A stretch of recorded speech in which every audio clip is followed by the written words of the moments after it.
አንድ ወር ባስቆጠረው የመካከለኛው ምስራቅ ጦርነት የየመኑ ሁቲ ታጣቂ ቡድን በኢራን ላይ ለተሰነዘረው ጥቃት አጸፋዊ ምላሽ ለመስጠት ወደ ጦርነቱ ተቀላቅሏል። ቡድኑ በ24 ሰዓታት ውስጥም 2 ድሮኖችን ወደ እስራኤል በማስወንጨፍ ጥቃት ሰንዝሯል።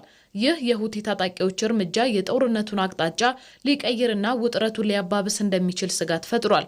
ቡድኑ ወደ ጦርነቱ መግባቱ በቀይ ባህር ላይ ከፍተኛ የደህንነት ስጋት የሚፈጥርና ኢራን የሆርሙዝ ሰርጥን በመዝጋቷ በዓለም ኢኮኖሚ ላይ እያደረሰ ያለው ጫና ይበልጥ እንዲባባስ ያደርገዋል የሚለው ደግሞ የሀገራት ስጋት ነው። የኢራን ጦር ኃይሎችም በባህሬንና የተባበሩት አረብ ኤሚሬቶች የአልሙኒየም ፋብሪካዎች ላይ ጥቃት ሰንዝረዋል። ጦርነቱ ከአመራር ግድያ እስከ ኢኮኖሚያዊ ቀውስ ድረስ ቀጠናውን እየቀየረና የዓለም ኢኮኖሚን እያናጋ በሚገኝበት በዚህ ወቅት ኢራን ጦርነቱን ለማስቆምና ወደ ስምምነት ለመድረስ የአሸማጋይነት ሚና እየተጫወቱ ከሚገኙ ሀገራት አንዷ ለሆነችው ፓኪስታን የሀገሯን ባንዲራ የያዙ 20 መርከቦች በሆርሙዝ ሰርጥ በኩል እንዲያልፉ ፍቃድ መስጠቷ ደግሞ በሌላ በኩል የተስፋ ጭላንጭልን ፈንጥቋል። የፓኪስታን የውጭ ጉዳይ ሚኒስቴርም ይህንን እርምጃ በማድነቅ ኢራን ለሰላም ያላትን ቀናኢነትና ለውይይት ዝግጁ መሆኗን የሚያሳይ እርምጃ ነው ብለውታል።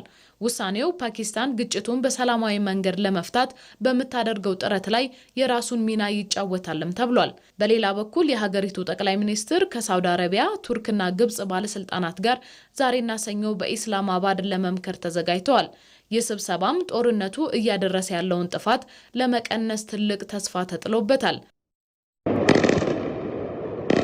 የአሜሪካ መንግስት በሌላ በኩል በጦርነቱና እያስከተለ ባለው ዓለም አቀፍ ቀውስ በሀገር ውስጥ ተቃውሞ እየገጠመው ነው። በተለያዩ የአሜሪካ ግዛቶች የሚኖሩ ዜጎች ፕሬዝዳንት ትራምፕ በኢራን ላይ የያዙትን አቋም ተከትሎ ቀውሱ እያስከተለው ያለውን የኑሮ ውድነትና ከኢራን ጋር የተጀመረውን ጦርነት በመቃወም በአደባባይ ሰልፍ ወጥተዋል።